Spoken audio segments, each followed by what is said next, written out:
Hello and welcome to another episode of the Low Budget Review Show. I'm your host Eric Smith, and today I'm talking about another Halloween treat since we're in the first full week of October.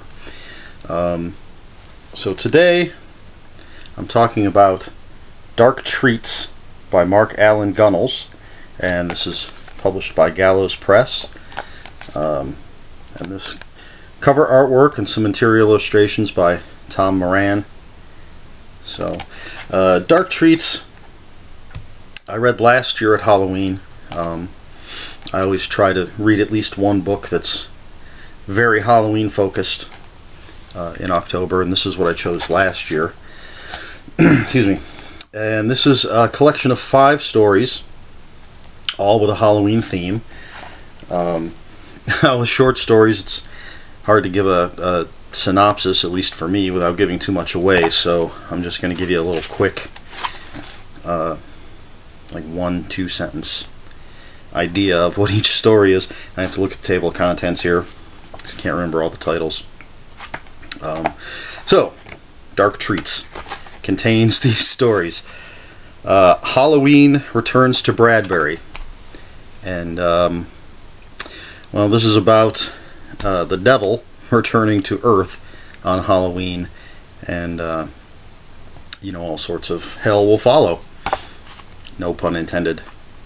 Next up, we have The Neighborhood That Halloween Forgot, and this is about neighbors battling over Halloween decorations. It's a really good one. Like I said, I read this last year, and I kind of had to refresh my memory about what each of the stories was, except for The Neighborhood That Halloween Forgot. That just popped straight into my head when I picked up the book again. So it really stands out. My last Halloween, a young boy sneaks out to go trick-or-treating and discovers something that might haunt him for the rest of his life. Then we have Treats. This is the toughest one because I'm afraid I'm going to give too much away. But this is what happens when not all of your Halloween candy is actually Halloween candy, and some of it might be extraterrestrial eggs.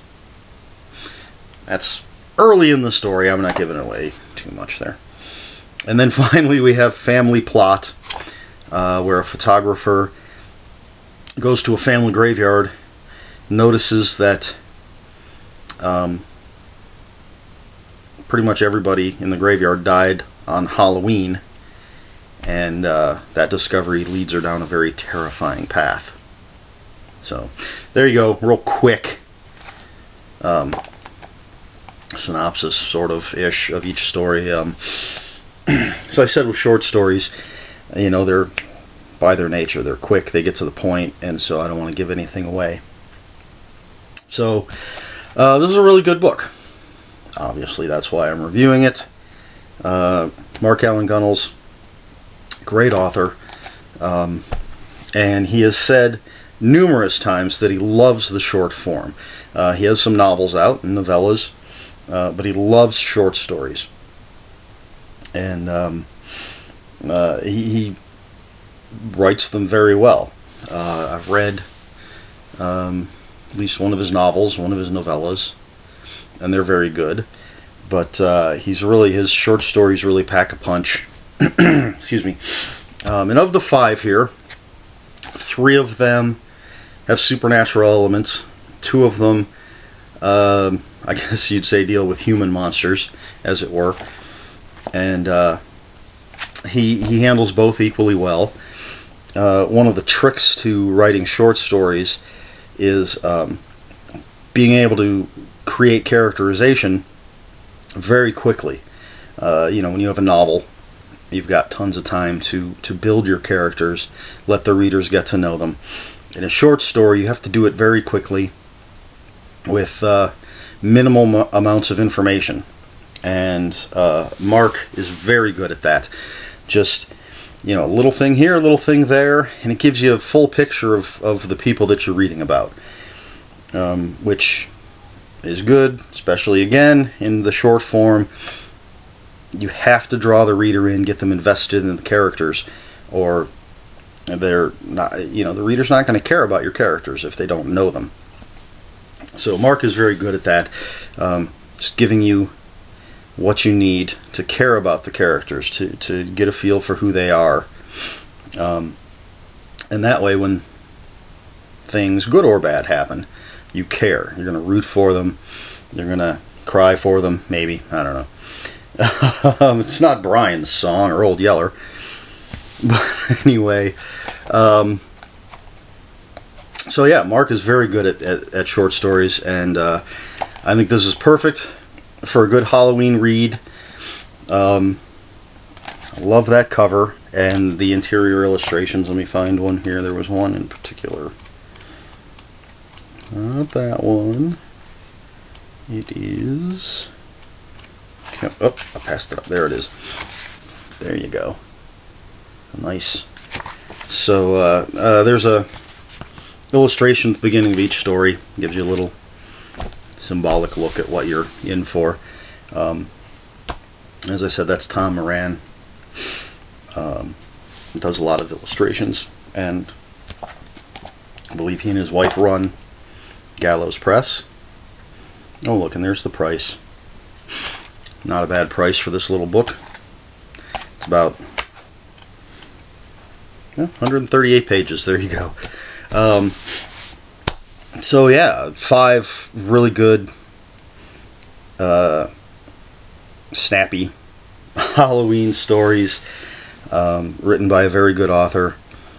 As always, I'd recommend anything that Mark Allan Gunnells has written. There's one in particular I may review coming up that I really enjoyed. But for Halloween, Dark Treats. I love it. The title, the fact that you got 5 stories, just makes me think of one of those grab bags of candy where you get some Reese's peanut butter cups and some Kit Kats and some Whoppers and whatever else are in those grab bags. I don't know.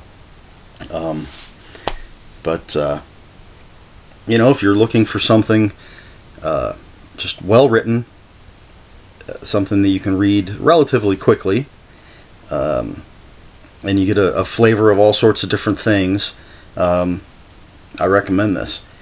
Now I got to keep going to the table of contents here. There it is, right there. Make sure I'm looking down so my glasses get the... as I said, The Neighborhood That Halloween Forgot. I'm not sure why that one stuck with me. It just did. Again, as soon as I picked this up, and I knew I had to go back and kind of refresh my memory on what all the stories were, but as soon as I picked it up, that one just popped into my head. Not the title. I couldn't remember that, but the story itself. I was like, I remember this. And that one, and my last Halloween, are the two that are human, no supernatural elements to it. And I think those seem to pack a little more of a punch because, well, it's real, as it were. I don't think anybody's afraid that the devil's going to show up on Halloween, or well, some of the other things, I don't give it away. Some of the other things, I don't think too many people are actually going to expect that to happen. They're good reads, they're fun, they're frightening and creepy, but it's supernatural. The other 2 stories, though, My Last Halloween and The Neighborhood That Halloween Forgot, it's the real world, as it were. These are things that could happen, I suppose. Which I know a lot of people find that sort of story much more frightening than supernatural stories. I like both. As always, something that's well written. It's for the most part, doesn't matter to me if it's supernatural or if it's not, or even what genre it is, as long as it's well written. There are a few genres I don't read. And Mark, as I said, is a very good author. His characters are fantastic, and as good a job as he does in the short form, I think his characterization in the longer forms, novels and novellas, is just amazing. He just writes very realistic characters. As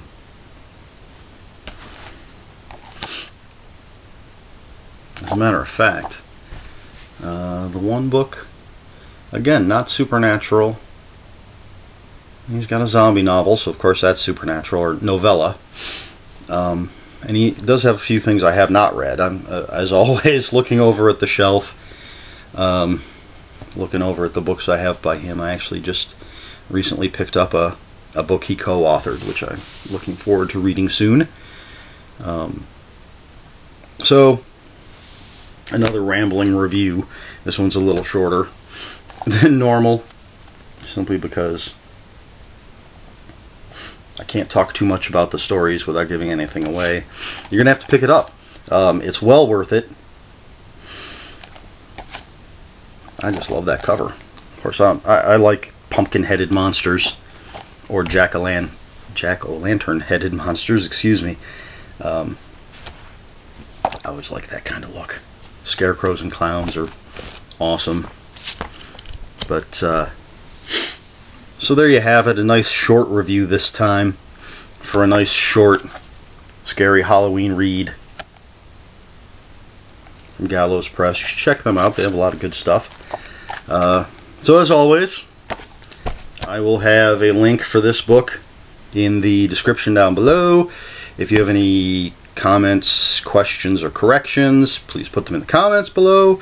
Please like, share, and subscribe. It's October, so read plenty of scary books, and for the rest of the year, just read more books.